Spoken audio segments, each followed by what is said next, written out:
हाँ तो दोस्तों, इस वीडियो के अंदर हम बवेजा स्टूडियोज के आईपीओ के बारे में बात करेंगे और जानेंगे कि इस आईपीओ के अंदर आपको कितना लिस्टिंग गेन मिल सकता है और आपको इस आईपीओ के अंदर अप्लाई करना चाहिए या नहीं। चलिए शुरू करते हैं।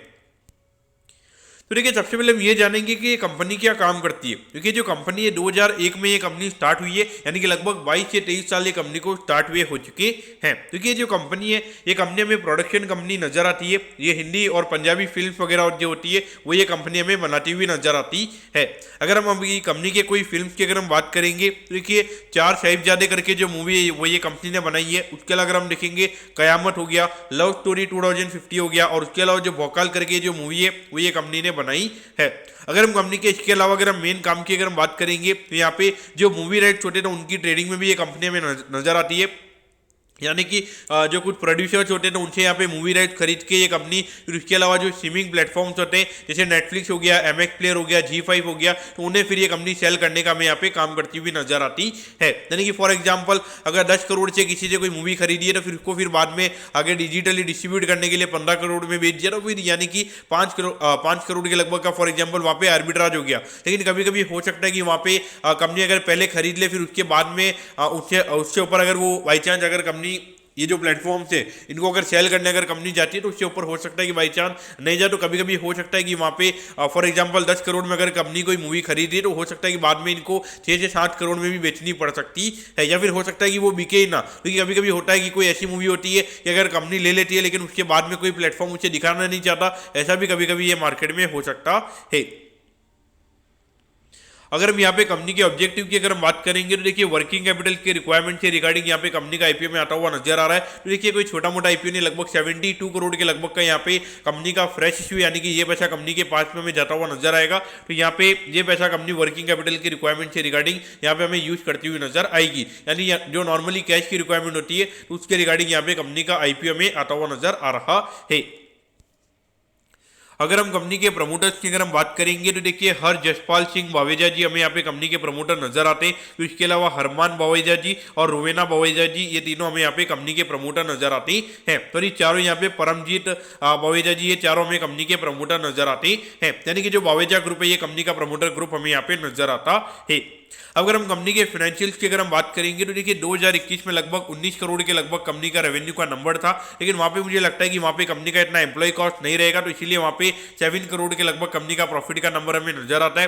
लेकिन अगर हम 2022 में अगर हम बात करेंगे, 40 करोड़ के लगभग का रेवेन्यू का नंबर हमें कंपनी का नजर आता है, और उसके ऊपर लगभग 2 करोड़ 75 लाख रुपीस के लगभग का प्रॉफिट वहां पे कंपनी ने कमाया है। अब अगर हम रिसेंटली अगर हम देखेंगे, 76 करोड़ के लगभग का रेवेन्यू का नंबर हमें यहाँ पे नजर आता है, और लगभग 7 करोड़ 96 लाख रुपीस के लगभग का प्रॉफिट यहाँ पे कंपनी ने कमाया है। यानी कि लगभग 10 से 11% के लगभग का नेट प्रॉफिट का मार्जिन हमें कंपनी का नजर आता है। तो कहीं ना कहीं देखा जाए तो यहाँ पे 21 से 22 वाली ग्रोथ में यहाँ पे नहीं दिखूंगा, लेकिन 22 से 23 के लगभग अगर हम देखेंगे तो लगभग 90% से कंपनी का रेवेन्यू का नंबर हमें बढ़ता हुआ नजर आया है। कहीं ना कहीं देखा जाए तो ये अच्छा इंडिकेशन हमें यहाँ पे नजर आता है। और अगर हम प्रॉफिटेबिलिटी की भी अगर हम बात करेंगे, लगभग 7.96 करोड़ के लगभग है, यानी कि लगभग 90% से कंपनी का जो रेवेन्यू का नंबर है वो हमें ग्रोथ हुआ नजर आया है। लेकिन अगर हम प्रॉफिटेबिलिटी की बात करेंगे, ये 3 से 3.5 गुना में यहाँ पे जो कंपनी की प्रॉफिटेबिलिटी है वो हमें बढ़ती हुई नजर आई है। तो ये दिखता है कि कहीं ना कहीं यहाँ पे ऑपरेटिंग लेवरेज का जो फायदा है वो कंपनी को आने वाले टाइम पे लगातार मिलता हुआ नजर आएगा। अब अगर हम आईपीओ की डिटेल्स के बारे में अगर हम बात करेंगे तो देखिए, 29 जनवरी को ये आईपीओ में स्टार्ट होता हुआ नजर आएगा और 1 फरवरी को ये आईपीओ में क्लोज होता हुआ नजर आएगा। यहाँ पे 180 के कट ऑफ प्राइस पे ये कंपनी हमें शेयर देती हुई नजर आ रही है। 800 शेयर्स का हमें यहाँ पे लॉट नजर आता है, यानी कि एक लॉट को अप्लाई करने के लिए यहाँ पे 1,44,000 रुपीज आपको यहाँ पे लगने वाले हैं। अगर हम टोटल इश्यू साइज की अगर हम बात करेंगे तो देखिए, 97 करोड़ 20 लाख रुपीज के लगभग का आईपीओ में यहाँ पे नजर आता है। इसमें से 72 करोड़ की अगर हम बात करेंगे तो ये पैसा कंपनी के पास में जाता हुआ नजर आएगा, और बाकी अगर हम 25 करोड़ 20 लाख की अगर हम बात करेंगे तो यहाँ पे ये जो पैसा है ये कंपनी के प्रमोटर्स के पास में यहाँ पे जाता हुआ नजर आएगा। और उसके अलावा अगर हम लिस्टिंग की अगर हम बात करेंगे तो एनएससी के एसएमई प्लेटफॉर्म पे ये कंपनी हमें लिस्ट होती हुई नजर आएगी। अगर हम रिटेल कोटा की अगर हम बात करेंगे, अराउंड 35% के लगभग का रिटेल कोटा, यानी कि लगभग अराउंड 34 करोड़ के लगभग का रिटेल कोटा हमें यहाँ पे कंपनी का नजर आता है। अब अगर हम यहाँ पे टाइम टेबल के बारे में अगर हम बात करेंगे तो देखिए, 2 फरवरी को आपको पता चल जाएगा कि आपको अलॉटमेंट मिला है, यानी कि अलॉटमेंट नहीं मिलता तो 5 फरवरी को यहाँ पर आपको रिफंड मिल जाएगा, और 5 फरवरी को आपके डिमेट अकाउंट में शेयर आ जाएंगे अगर आपको अलॉटमेंट मिलता है, और 6 फरवरी को ये कंपनी हमें लिस्ट होती हुई नजर आएगी।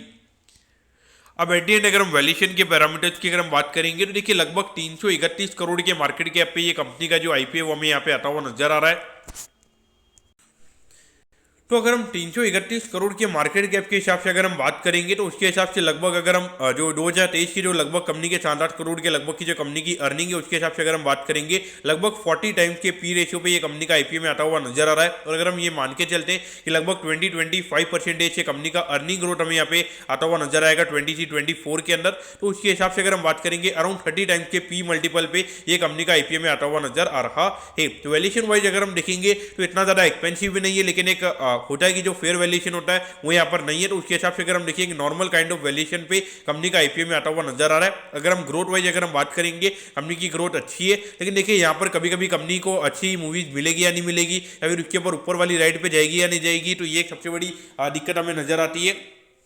और इसके अलावा जो मूवी वगैरह ये कंपनी बनाती है तो उसके अलावा जो कंपनी को एक्सपेंसिव लगते हैं तो उतना पैसा वापस से कंपनी के पास आएगा या नहीं आएगा, तो ये भी एक बहुत बड़ा रिस्क हमें यहाँ पे नजर आता है। और उसके अलावा अगर हम देखेंगे खास करके 2023 में अगर हम देखेंगे तो हार्डली 5 से 6 मूवी जो है वो हमें सबसे ज़्यादा हिट होती हुई नजर आई है। लेकिन मूवीज़ की अगर हम बात करेंगे काफ़ी ज़्यादा मूवीज हमें आती हुई नजर आई थी। तो कहीं ना कहीं देखा जाए तो एक तरीके से मुझे लगता है कि एक सिक्लिकल बिजनेस ही मुझे नजर आता है, तो वहाँ पर मेरे ख्याल से 15-20 से ज़्यादा का पी मल्टीपल नहीं मिलना चाहिए। और वहाँ पे ये कंपनी का पी मल्टीपल की अगर हम बात करेंगे अराउंड 30 टाइम्स के पी मल्टीपल पे कंपनी का आईपीओ में आता हुआ नजर आ रहा है। उसके अलावा भी अगर हम देखेंगे लगभग 97 करोड़ के लगभग का एसएमई सेगमेंट के अंदर हमें ये आईपीओ आता हुआ नजर आ रहा है। तो वो भी मुझे लगता है कि कहीं ना कहीं थोड़ा आईपीओ का इशू साइज भी बड़ा है।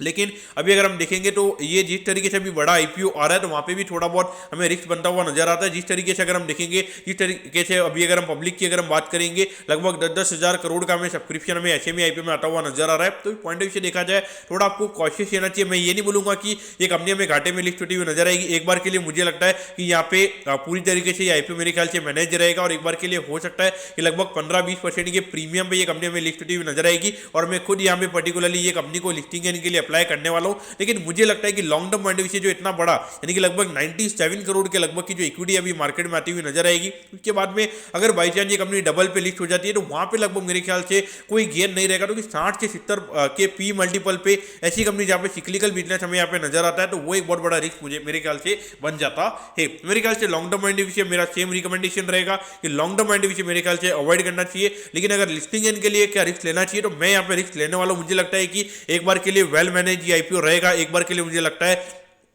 कि अगर मार्केट में कोई अनसर्टेनिटी नहीं होती है तो एक बार के लिए 10 से 15% का तो मिनिमम गेन मुझे लगता है कि हमें यहाँ पे मिलता हुआ नजर आएगा। और मार्केट थोड़ा अच्छा रहता है तो वहाँ पे 20-25% का गेन भी मिल जाएगा ऐसा मुझे लगता है। और अगर मार्केट में कोई अनसर्टेनिटी अगर आती हुई तो मुझे लगता है कि रेट टू रेट ये आईपीओ खुलता हुआ नजर आएगा। तो ये मेरा व्यू नजर आता है और उस पॉइंट ऑफ व्यू से। और मेरे ख्याल से अगर आप long term point of view से अगर आप बोलोगे कि आप कोई भी IPO long term point of view से रखने के लिए नहीं बोलते हो, देखिए मेरे ख्याल से देखिए ऐसे में आईपीओ में अगर आप देखोगे तो 5 हिस्से ये बता दी कि लगभग जो 90% कंपनीज होती है वो आगे चल के अपने आईपीओ प्राइस से हमें नीचे ट्रेड होती हुई नजर आती है। तो डेफिनेटली अगर आप देखोगे इसका मतलब ये कि 90% कंपनीज आपको ना बोलना पड़ेगा इसके अंदर आप पैसा नहीं लगाओगे। तो पॉइंट से देखा जाए तो इसके हिसाब से आपने देखना चाहिए। क्योंकि देखिए 90% पैसा नहीं बना चाहिए तो डेफिनेटली आपको ये देखना पड़ता है कि कहां पर आपको पैसे नहीं डालने। क्योंकि हर कंपनी अगर आप लॉन्ग टर्म के पॉइंट से लेने लग जाओगे तो वहां पे कुछ कंपनियों की चलेगी कुछ नहीं चलेगी, लेकिन आपका जो रिटर्न होगा वो कहीं ना कहीं 15-20% से ज्यादा का रिटर्न नहीं बनेगा। इसीलिए मेरे ख्याल से आपको थोड़ा सेलेक्टेड अप्रोच रहना चाहिए अगर आपको लॉन्ग टर्म पॉइंट से अगर आपको पैसा डालना है। तो